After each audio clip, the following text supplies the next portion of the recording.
broadcasting legend in his own mind. He's known to be prickly and very opinionated. It's time to get in the huddle with your host, Coach Muddle. All right, everyone, welcome to the huddle. It's me, Coach Muddle, Nevada Nick. And Nevada Nick, I just saw the Raiders tight end is out for the season. He just had a bypass. He had like 100% blockage in his heart. Waller? No. Shoot, I forget his name, but he's coming on. He's pretty big. I meant to bring it up with Captain Jack, but so your music keeps going there. What is that? About to start salsa dancing. What is that? Well, that's the thing. I mean, oh wow, Nick O'Leary, Coach. What's his name? Made.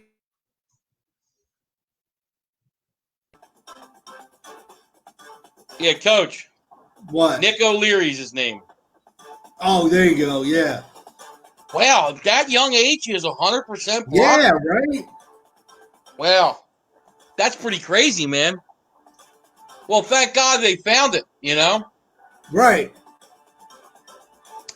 I thought the more interesting one today was we had mentioned off air how I guess the Ravens and the Seahawks are thinking about bringing on Antonio Brown, I see how you're bringing on, but the thing is though too, Coach, it hasn't even been figured out how long he'll be suspended. You know what I mean? Right. Unless they consider, look, he's been out of the league, we'll just let him, not get suspended now. But when he got cut by the Patriots, it was basically the suspension was looming and all. Heck, man, I think he would look really good on the Ravens.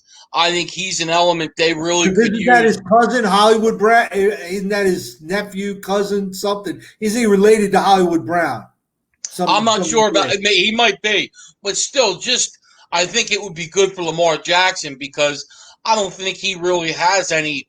I mean, like I said, Hollywood Brown's good, but he's more of a deep threat. He's not that consistent game in, game out. All the time, though. He hasn't been healthy. And that's what I mean. He's not your consistent game in, game out number one receiver who I think, Jackson needs. He kind of, right now I think his number one guy, I would say, is Andrews, the tight end. I think that's the guy he feels most comfortable with. And that's not a bad thing. But I thought it was the guy they just traded away to Atlanta, the tight end they just traded. Was their number one guy. No, Andrews is. You mean Hurst? Yeah, Hurst. I thought Hurst was the. No, I think Andrews was. Andrews made the Pro Bowl, if I'm right. I think he made the Pro Bowl last year. So, okay. Yeah, we will. There's Billy calling right on cue. But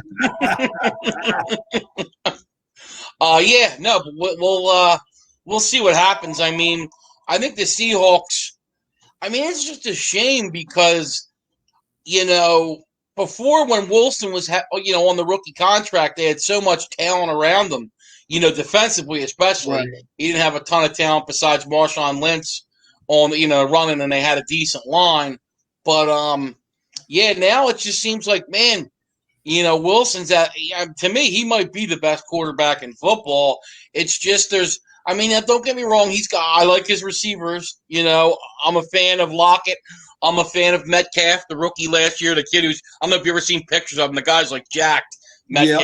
Yep. So I am fans of them. But, I just think you could do more with Russell Wilson. And as crazy as it sounds, now you're starting to get to the point here where you're in his prime. And how many more years does he have left in his prime? I mean, to me, one of the smartest football players. To me, if you want to watch a quarterback how you should – play the position, man, you should watch Russell Wilson. He never takes unnecessary hits.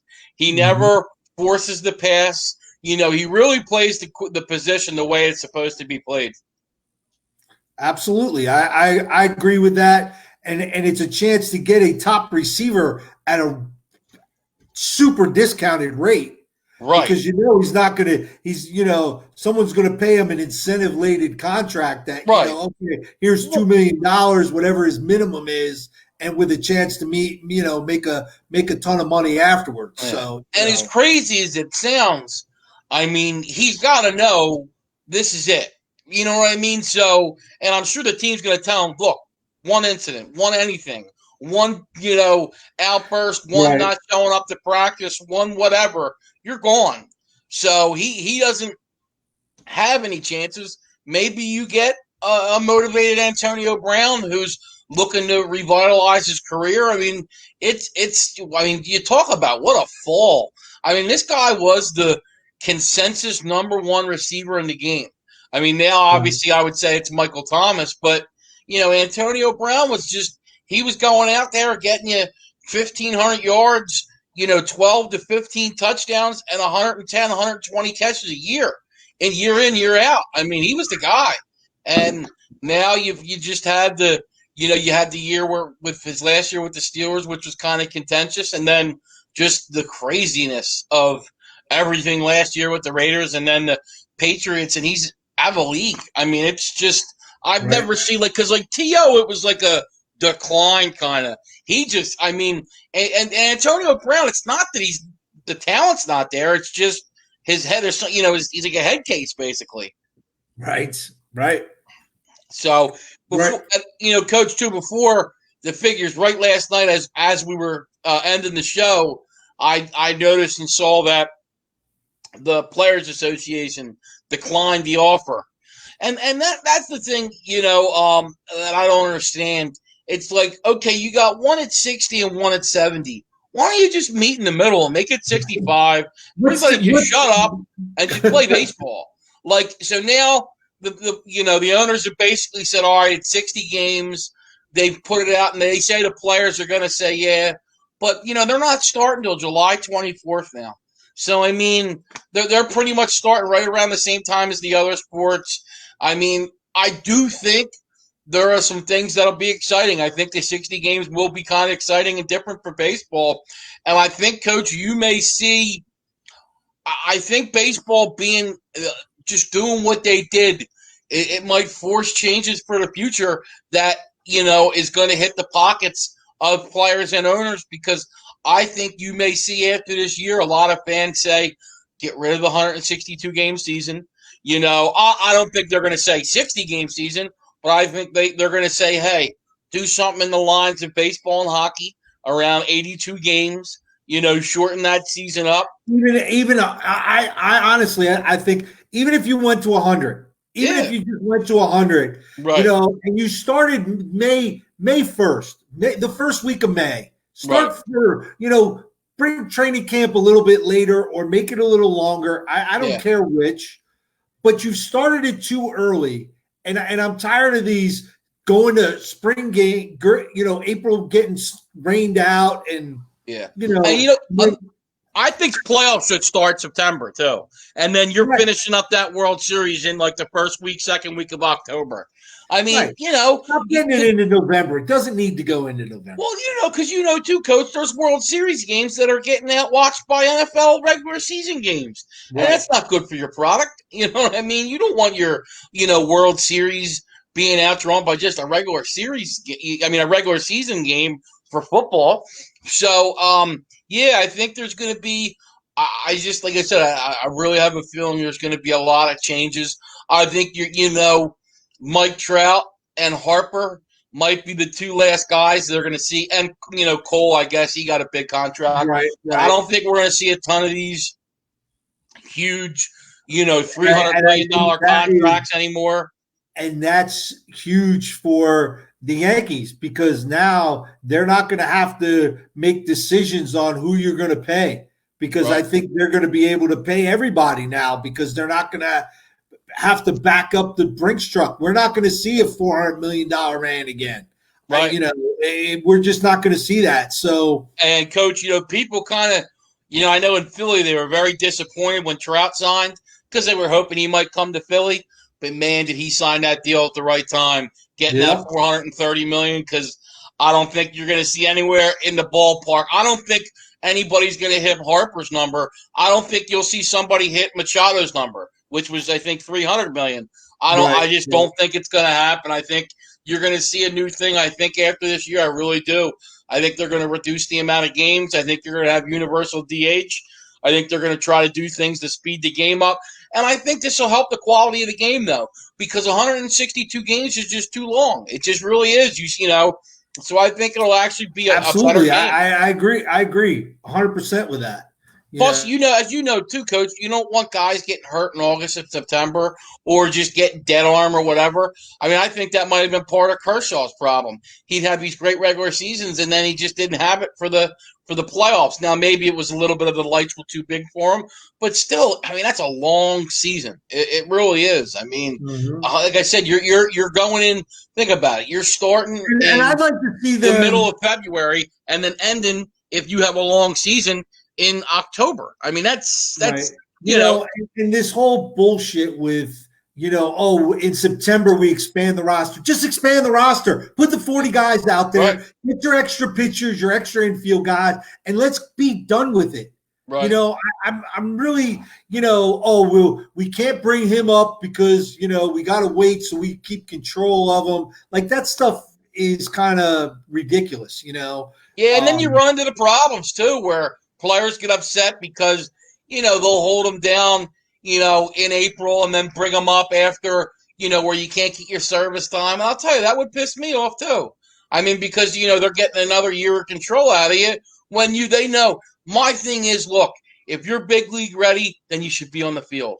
You know, right. If you're not ready, you're not ready. But if you're ready, don't hold somebody back because you want to, you know, basically take advantage of them and get another year to hold, right. You know, basically keep control of them. Yeah, I agree because, like, you know, okay, expand it to 40 guys, and, you know, you want to, like, you know, I'm sorry, but the Yankees, you know, their AAA team could have probably beat the Marlins and the Pirates last year. Yeah. So you know, if you want to keep juggling those 15 guys around, I'm fine with that. You want to keep sending them back and forth, I'm fine with that. But let's just move the roster and bring them up instead of this, you know, oh, well, you know, because of the doubleheader, we could bring up one guy, an extra guy, or something stupid like that. You know, it's a waste of time. Speaking of expansion rosters, too, I think the NFL, I mean, obviously, I think everybody knows when they go to 17 games, which everybody's expecting. Right. I think they might have passed it. I'm not sure. I know obviously we're going to a different, you know, 7 teams in the postseason this year. But, you know, I would really like to see them, too, because, man, having the 53, it's not enough, man. There's not enough depth on the football. I really think the football should almost be at like 65. I mean, that might seem crazy to you, but almost it's like just, you're so short. No, it should, you know, because most colleges, they travel, you know, 60 guys. You know, they travel 60 guys. They suit up. I think everybody suits up a home game, so you can have 80 guys suited up. Well, like, you know, too, Coach, like, you know, there's teams don't have a backup kicker or punter. So if your kicker or punter goes, you got to, you know, you have a linebacker playing kicker, you know, where some teams, you know, they don't have an emergency quarterback, you know, because they don't, you know, so it's crazy how cut down they have these teams. And then, you know, it too, it comes down to these kids. It's like, well, you know, this guy can help us on special teams. So maybe you cut somebody who's a little bit more talented, but this guy can contribute to special teams because special teams is a huge part of your team. It really is. I mean, I know that's what made John Harbaugh's career. I mean, when he was with the Eagles, we had great special teams after great special teams. And people, it's one of the really underestimated pieces of the game. I mean, good special teams are very important. Just like that Chicago Bears team, I think of with Hester. You know, when they made that Super Bowl run, they had great special teams. And it's just such an advantage when you're, you know, I mean, and that's one thing I don't like about some of the rules because I think they've taken that aspect out of the game a little bit with moving the kickoff up and then getting rid of the onside kick. Well, I mean, they haven't gotten rid of it, but, you know, you can't have the head start run now. I Yep. wish they would kind of switch those kind of rules up because I miss seeing those. Nothing better than a kickoff return for a touchdown or a punt Right. return. Well, some of the most exciting things in football.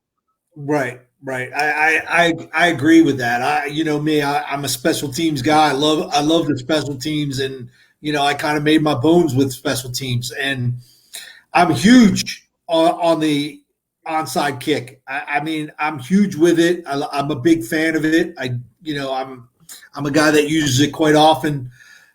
So if you've coached with me or against me, I am going to onside you every single time because I use it all the time because Yeah. Well, especially too, if you keep them honest. If they're running back and not, do it. Yeah, like too. If you're not, you keep them honest. If they're not waiting to make sure you kick that ball long and they start running back, man, it's easy. You just give that tap and your guy's going to get it because the other team's momentum starting to go back this way. Well, you got one guy going for that ball.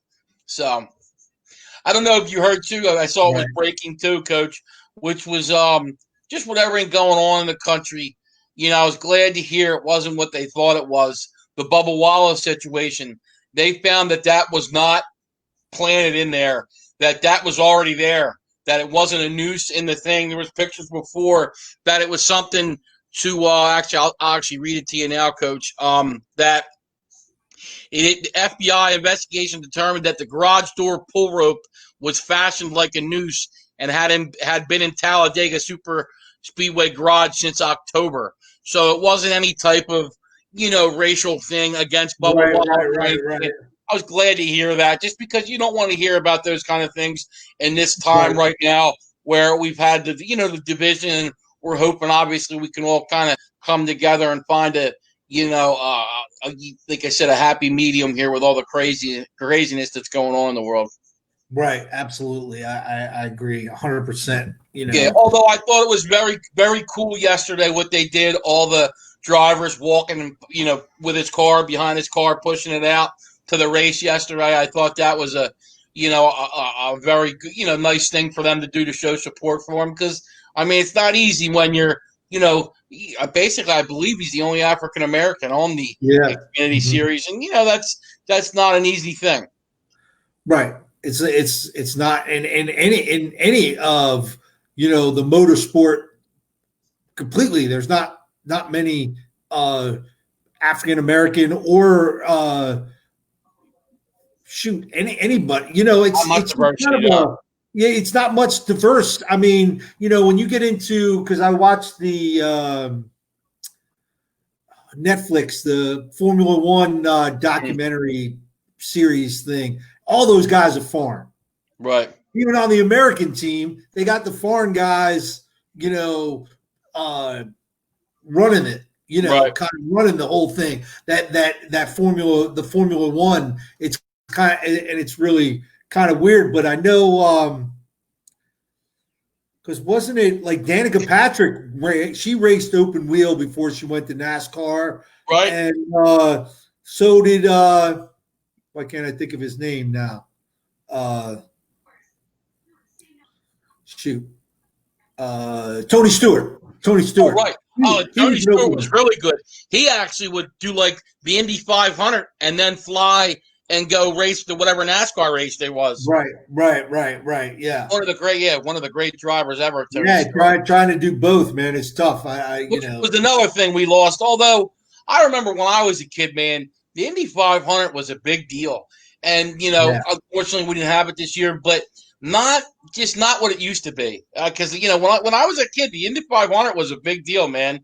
It really was when, the Al Unser Juniors, Mario Andretti, Michael Andretti, it's just not not what it was. AJ Foyt getting out of his car to work on it and screaming at his big crew. I never forget watching the Indy 500 and watching this dude get out of his car, rip his helmet off, start screaming at guys, picking up a wrench, and starts working on his car, gets back in, and starts racing.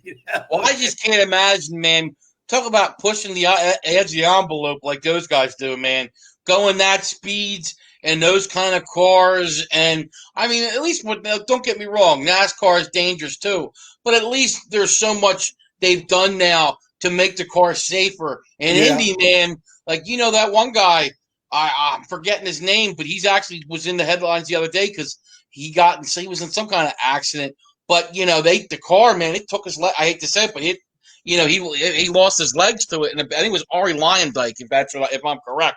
But man, that's a dangerous sport in the IndyCar, and I can't imagine being in one of those. That's it's. Like here's the thing: I'm surprised that they hold some Indy races, like obviously at the Brickyard, and at I think Texas Motor Speedway. But Dover Downs, it's a mile, the Monster Mile, it's a mile long. I'm surprised they don't.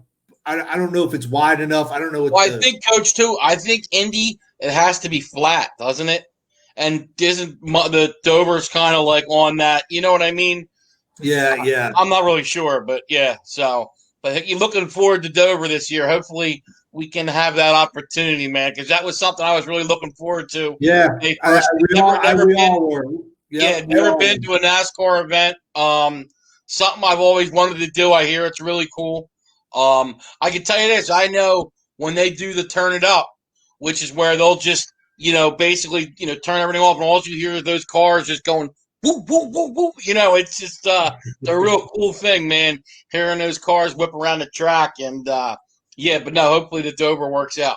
Yeah, hopefully it works out for us. We'll see. We'll see about that. Should be fun and interesting. I'm getting back to the baseball and football stuff. With football wise, read an article that I wasn't very happy with about the Giants. They're saying that Darius Slayton is going to be a bust this year.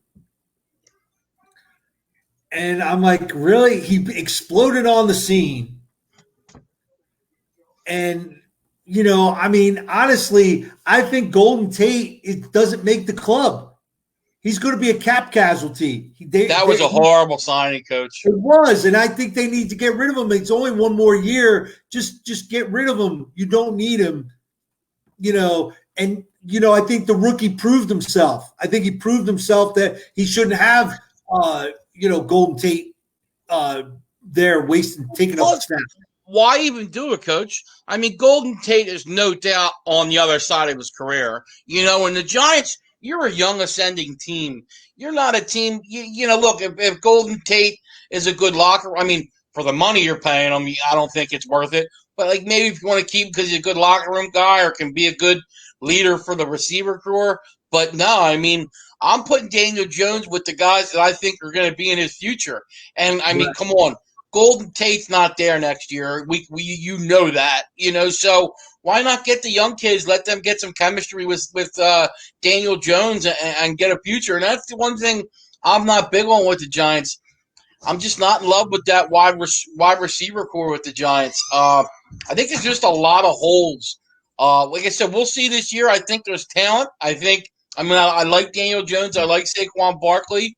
But right, Evan Ingram can't stay healthy to stay on the field, which is a big key because he was on pace to be in that, one of the top tier tight ends last year. He was on pace until he got hurt. So if he could stay healthy and again, you have and now his name slips me again. But the inside receiver, I can't think of his name now. But he can catch the football, and if he can stay healthy, But there's a lot of things they've done. Like I said, I really, honestly, I'm not a Gettleman guy. I think they need to move on. Yeah. Didn't understand the Leonard Williams move.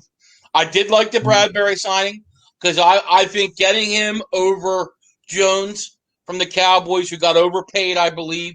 I thought the Bradbury signing was a solid signing for them. But I didn't understand the Leonard Williams move. And then I think because of the draft compensation you gave up, you almost felt like you had to franchise them, So we'll see what happens there.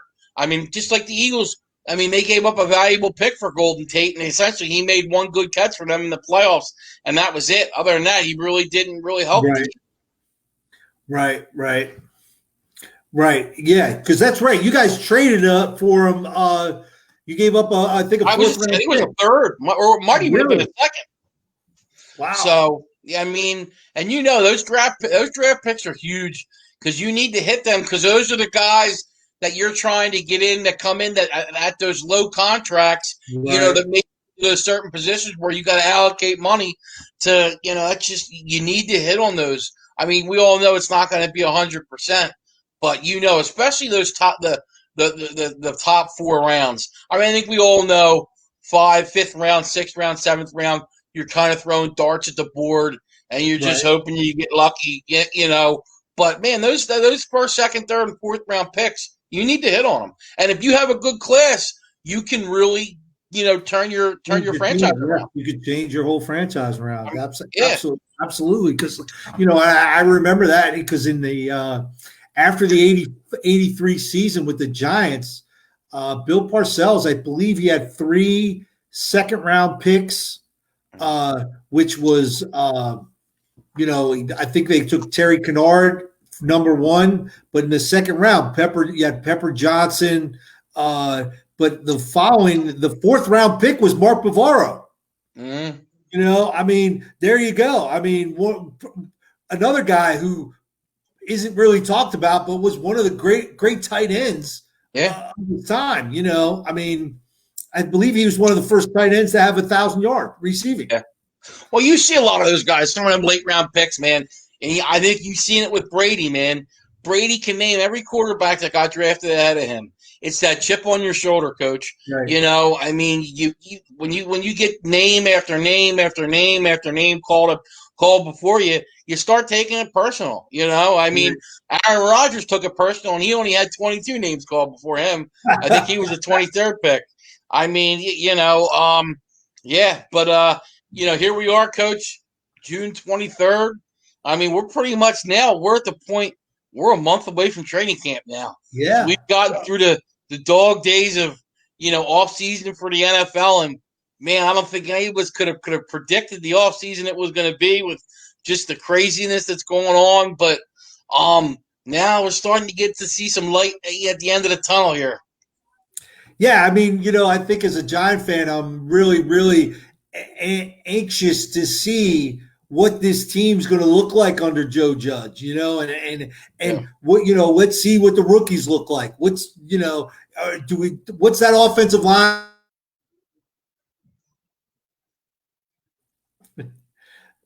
What's that offensive line going to look like this season? We're really anticipating what it's going to be. We can't wait. Yeah.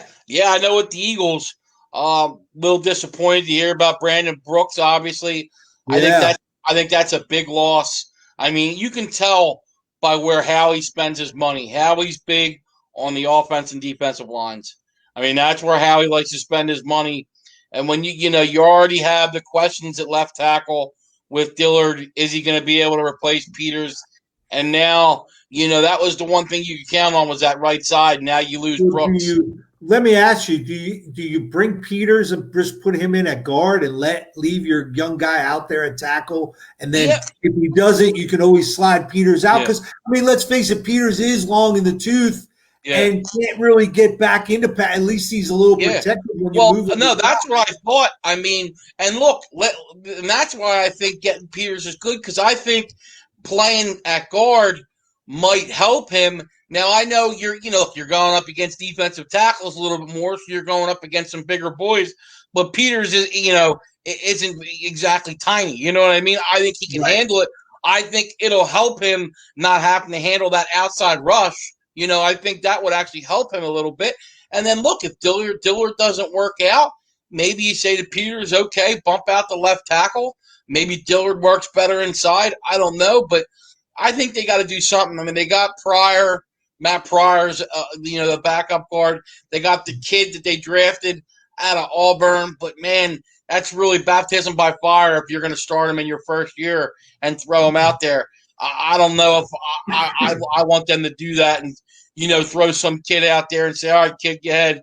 Because Right. this is a team that has, Super Bowl aspirations. Whether that happens for the Eagles this year, I don't know. I'm not, like I said, I'm not in love with what they did. This is how I look at it. You look at last year and everything that happened. Now, I know you can say, well, they drafted Jalen Rieger. But at the end of the year, Jackson was hurt. Jeffrey was hurt. And there was a disaster at receiver. And you don't bring Right. anybody in. You're basically bringing the same guys in. Okay, you got Jalen Rieger. But, just because he's a first-round pick, I don't forget about the days of Freddie Mitchell. Right. He could be a bust. I hope he's not. I hope he comes in. Plus, I almost think he's almost a lot like Deshaun Jackson, a speed guy. So, we'll see what happens at receiver. I Well, hope I I'm think you wrong. did. I think you let Deshaun go as much as you Oh, no, I hate think they will after this year, but there's some people talking about trading Ertz for Jamal Adams, which I think would be a big mistake. Don't get me wrong, I love Jamal Adams, but I just don't think Oh, you give up Zach Ertz and $16 million a year to get a player.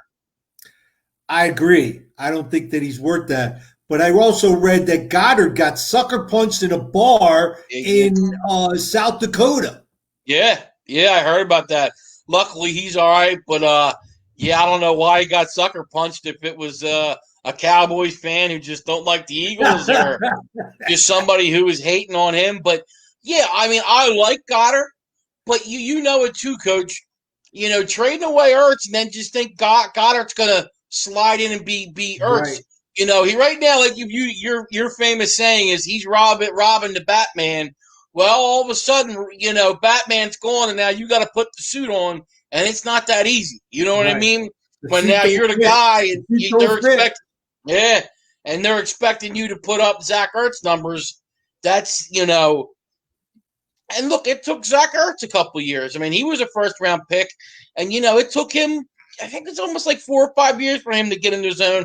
He just kind of progressed, and then became where he's now probably a top 3 tight end in the NFL. Right. Right.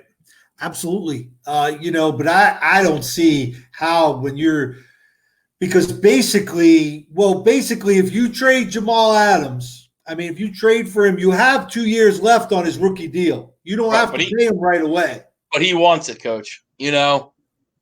But technically, from what he says, that he would waive the contract if he went to one of those teams. Oh, okay. And You then, know what I'm okay, saying? gotcha. Yeah, But if he goes to somebody else, he wants his money first. right. Basically, which And look, that he's an outstanding talent. he And is. if you were a team that really But thought you were a again, defensive back away, I get it. But like I said, you got to give up. They're gonna. They're gonna want. Come on, Minka Fitzpatrick, who is a good safety, but by no means is he in Jamal Adams' league. He got a first round pick, so they're gonna want a first round pick, maybe another third, fourth round type, and maybe even a player. And then, like you said, the contract's not even talked about. That's why I think the Cowboys. I think that's absurd. All the money. I looked at something, Coach. They listed the teams who basically what they're paying in order of what they pay their number one quarterback, receiver, and running back. The Cowboys were in first, and not by a little.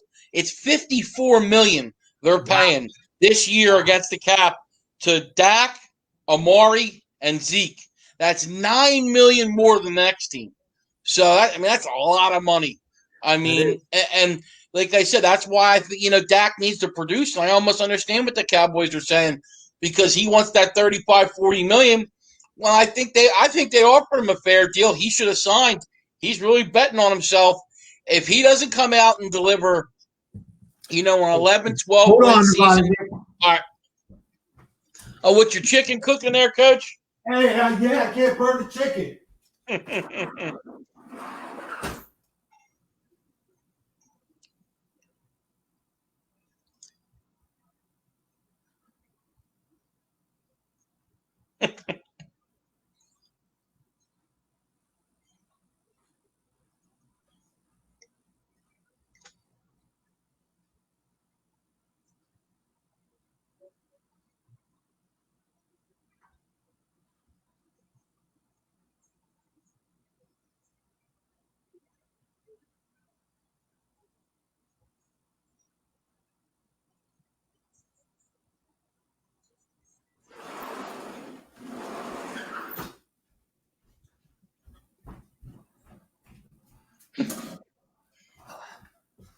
All good, Nevada Nick. Oh, Chicken is man. fine. The fries are a little on the dark side, but it's okay. You forgot, didn't you, Coach? I forgot about the fries. Is what I forgot.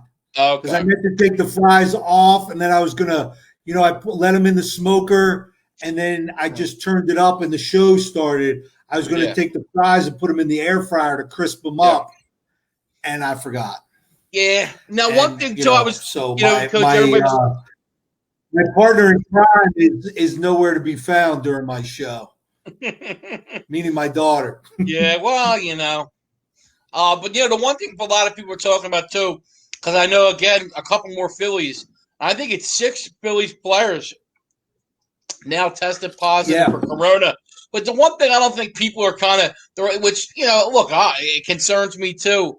Well, I don't think people understand. I think what's going to happen. Obviously, they want players to report July 1st, and of course, when all these players report in baseball, they're all going to get tested.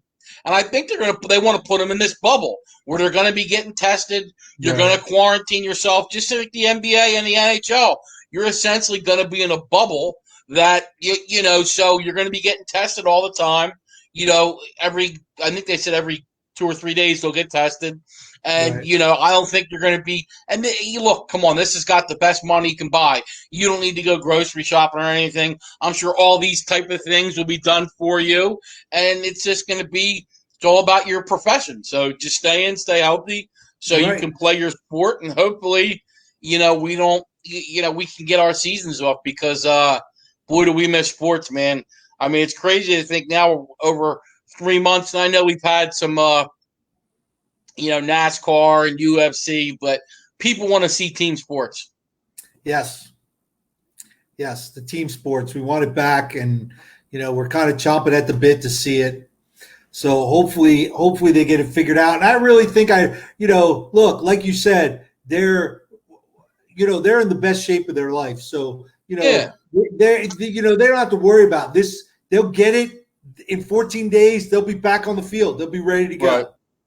Yeah, I think you just do, where it's going to be more of a problem is like a game like basketball, where you only have 12 players. And if, a couple guys get it, and they have to quarantine. But I think a lot of these guys you're even seeing they're asymptomatic, so I think these are mainly healthy guys, so like I said, I'm really hoping all goes well. And I tell you, man, we might go from going from 0 to 100 real quick where here we are, basically 4 months without sports to July. Training camp's going to kick open. NHL will hop right into the playoffs. NBA will have 8 games and then in the playoffs. And then baseball will be starting their season July 24th. So, our show will be 9 hours long. So cover it all. No, I know. It's going to be it's going to be unlike anything we've ever seen, Coach. And it's just going to be so much going on. Like we said, we haven't brought up. You got, the Derby, September 5th. The Preakness is in October. The Masters is going to be in the fall. The U.S. Open for golf is going to be in the fall. I mean, man, it's going to be wild, And we haven't even talked about college football, which I think I really hope we see college football too, because I really hope that the D3 has a change of heart and figures it out. Coach, you for all those sports. I mean, it's the kids' senior year, and then what about those kids too that are on there trying to make it in the NFL? That's the the only opportunity they're going to get to put some. I know there's not a ton of D3 NFL players, but they're out there. You know what I mean? And how they're going to get a shot is putting some film on there and getting an invitation to the combine. Right. So I don't know how that there's so many ramifications to that by them just canceling that out for those student athletes. And just it's right. Well, and then plus you got the whole aspect too of what about are they going to have fans for college football and the financial ramifications to all sports because football really finances a lot of the sports. I mean, and that would really be a hit to those big SDs, all schools, because football's I mean, you see that those Michigan games, you're getting 110,000 people in there on a Yeah, Saturday, and they're right, doing 8 games a year. I mean, that's a lot of money. right. That's a lot. That's a lot of money. So it's I think I've said this a few times that there's a bunch of teams like Ohio State would lose like 60 to 80 million dollars next year if they don't have home football games. Right. And then too, coach, with the bowl games and then the playoff system, I mean, Right. all that money gets funneled into the conferences. So, a team that all their money, funnels into the conference. So there will be a definite trickle down effect. All we can do, I guess, is sit back and wait. And, I'm Right, hoping because, everything goes. You look at it also because you look at those away games though, because that's the draw. A lot of those teams can't. Like a Maryland and Rutgers, they can't wait to get Michigan and Ohio State home because they know they're going to sell it out.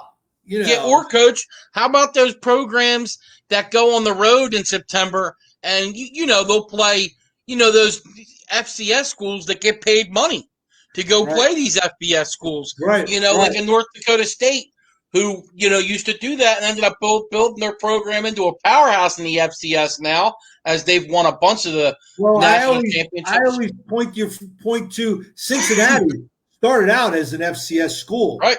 They went week in and week out, got their asses kicked by big time schools, and they gradually moved themselves up and they built the facility and they became a Division I, power. Same thing with Marshall. Now Marshall, I wouldn't say a Division I power, but still, when they kind of did something very similar, especially after having the tragedy they had where the plane crashed and you lost the whole team. Right, and also ODU, they climbed the ladder too. They're Division I team, and my school down south, the FAU, they did the same thing. And I know a lot of people, a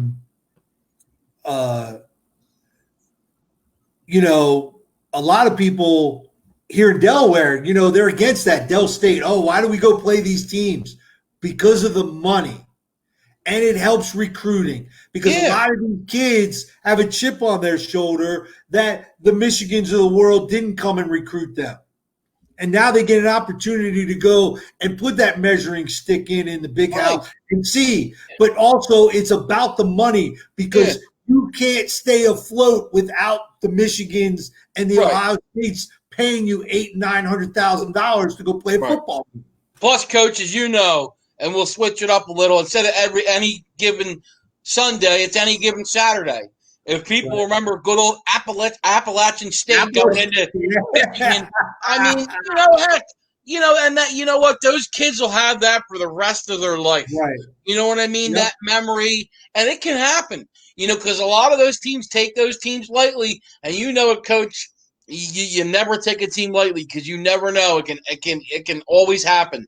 And you come in and those sometimes, and those kids, that's their Super Bowl. And they'll come in, they punch you in the mouth, and then sometimes, look, a lot of times what you see is they kind of jump out, and that team kind of ends up making their comeback, but sometimes it's a little too late. Right. Absolutely, and on any given Saturday, you're right, and I'm a big fan of that. I hate that, because on the big network when we were there, I'd go round and round with some of those big name guys because I think that you need to play those games. You need the money. It helps keep these small schools alive and playing. And it's that's what it's about. And I get it in September too because. I mean, and some of these coaches do it, but man, how many of these teams coaches put that big game in the first week and your team's not ready, and then, man, you're starting your season off, and coach, one loss, it hurts in college football. I mean, that could now. Don't get me wrong, it's not your season's not over, but still, it's tough when you get those early losses. So I mean, not that you want to put, but still, I think it helps kind of tune your team up, as you kind of go up the ladder and play better competition. Right, absolutely. And finding those, because you always want those. Because I used to say you always need those confidence builders. You need the cupcakes. Oh yeah, thanks, Sully. We needed this one. JMU thanking Virginia Tech. Yes. Yeah. Yes. Yeah. Yes. And guess what? Those kids will remember that. Like I said, it's right. meaningful, and then it puts their program on the map a little bit. That might have a couple kids in that area say, hey, maybe I'll give James Madison a look, or like I said, whatever it may be. It's good for football. It is. I mean, that might not have been good for Virginia Tech, but that's their problem. You mean Virginia Tech? They just, I don't know. They just haven't been the same since Beamer's been gone. Although, to me, they kind of had that one great stretch where they had Michael Vick, but even after that, they were like basically a top 15, top 20 team. They were always right on that cusp. They were just outside the box. They weren't one of those teams really compete year in and year out for national championships. Right. They were just a little bit of, they were just missing a piece or two, and they just couldn't get it. Right. Because I know they got a local kid who was the number one prospect in the country, and he didn't pan out there. Kevin Jones, who ended up he played at O'Hara by me, and he never panned out at Virginia Tech. So, but you never know. Maybe you get the right coach in there, and you can revitalize the program. And speaking of one thing I wanted to bring up too is, how about Chip Kelly, man? That was the players at UCLA that basically don't trust them. They said that they don't trust them with the whole protocol that's going on, that's going to come back from the coronavirus. I mean, Chip Kelly had a lot of problems. Yeah, they basically said they don't trust their own head coach. I mean, look, the Eagles learned, where he tried to come into Philly and control men and tell them that they had to go to bed at this time, and they had to eat this and eat that. Like, I couldn't believe San Francisco gave him a chance. I mean, because you could see after Philly, Lurie admitted that was a big mistake. Well, I think San Francisco was really hoping that Chip could get Kaepernick. Yeah. To where Harbaugh got Kaepernick because of what Chip Kelly did, some things that Kaepernick did in college. And I really think that's what the only reason he got that job was because of Kaepernick. Right. And then he wound up deciding, look, I'm just not going with Kaepernick. Yeah. And so 2-14 later, and they fired him. And man, he got like a 4-year deal from them. I mean, it was crazy. And then, honestly, I was convinced, though, he would come back to college and have success. I mean, I'm surprised, although I didn't like the pick, because I think UCLA, never been known really to have the big college program. If I were him, I thought he should have went to Florida. Or, you go one of those schools, the perennial. Well, there was a big talk about him going to Maryland because of the whole Under Armour thing. Yeah. Or because they were calling Maryland the East Coast Oregon because of the Nike thing, and he knew how to navigate that, and that would be good for which I had no problem with that. I thought probably good for him. No, and Coach, you know it too. In Oregon, if people think he was getting all these 5-star recruits, he wasn't. He was great at finding those 3- and 4-star guys, getting to them to adapt to his, his system in Oregon, and they were really good. And look, he had great facilities in Oregon, and also though too, I was surprised when he had the opportunity to maybe go back there. Why he didn't go back there? Because man, he fit there. It's a shame, and now you gotta wonder. I mean, if they don't have a good year this year, he's probably gone from UCLA, and then does he get bumped back to an offensive coordinator? It's possible. It could be, or I could see him taking a job at a small school and try to build it back up building his rep back and like the Bobby Petrino route. Yep. Take the Bobby Petrino route and do it that way. But and it's it's kind of tough because UCLA was a dumpster fire when he got there. I mean, let's face it. When was the last time UCLA was relevant in football? what, maybe when Cade McNown was there? I was going to go even further back and say Troy Aikman. But even Cade McNown, Coach, we're talking, that's what, 17, 18 years ago. Right.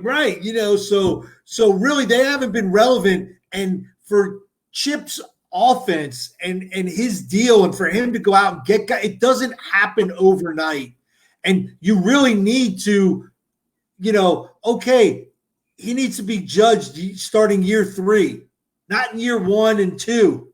Year 3, okay, did he make some progress? Yes. Year 4, okay, now we got his guys in there. These are his guys. Are we winning? Right. Are we making progress? Now we start, okay, now year 5, now's the time. Are we going to fire him or not? Because honestly, you can't really judge a guy, and I don't care who it is for a coach to come in and, turn a program around in 1 year, and you expect that. It's asinine. Right. No, I mean, and I guess this would be, is this year 3? I think this is year 3. This is year 3 for him. Okay, yeah. Well, year like I said, it's going to – no, and you're right, and he has a special kind of player, a special kind of quarterback, so we'll see. But I'm just surprised because, man, I just thought Chip – I thought he was a college coach who went to the NFL and wasn't ready for it, wasn't meant for it, kind of like Saban. But we'll see. To be honest with you, I really wonder if he's going to get the job done at UCLA. Although, the Pac-12 is a lot harder. You got, the guy at Stanford doing a heck of a job. Right. You got Herm Edwards now down at Arizona State. Right. So, which is Oregon. He's got a lot of former NFL coaches and players on his staff. Yeah. I mean, tons of guys there. So he's really is going to be able to recruit a lot. Yeah. Because of that. But now all of a sudden you had the emergence of Utah State and Utah and Washington. Washington. We don't know what Washington State now that Mike Leach left, but now Washington. So I think, hey coach, didn't Washington's coach leave too? Who's that? Didn't Washington's coach leave? Peterson, didn't he leave this year too? He may have. I don't know. Have to look that up. Right. I'll have to look that up. Yeah. So. But no, I mean, that, and that's a big loss because, he had Peterson's. I mean, having them in the playoffs, a team like Washington, that would be a big loss. I'm looking that up now. Sorry, Coach. No, you're fine. Let me see. Let me see here. Where's the? Of course, it takes. Where are you? Trying to do this Wikipedia, and it's all Don James. No, I'm all the way. I'm on the 1960s. Rick Neuheisel. Here you go. UCLA was. Oh yeah, Jimmy Lake. Yeah, That's so right. Peterson's last year was last year, and he really got that program going. Very little. No, he's right about that. There is very little defense in the Pac-12. They're much like the Big 12. There's Peterson retired. Thanks, Coach. Yes. Okay, yeah, thanks, Greg. And it's the same thing in the Big 12. They don't play defense. Right. And but it is it's his Chip Kelly takes some time, but I'm kind of surprised that the kids all don't trust him. That's kind of a little weird, but so we're at that time already. Yep. About it, Nick.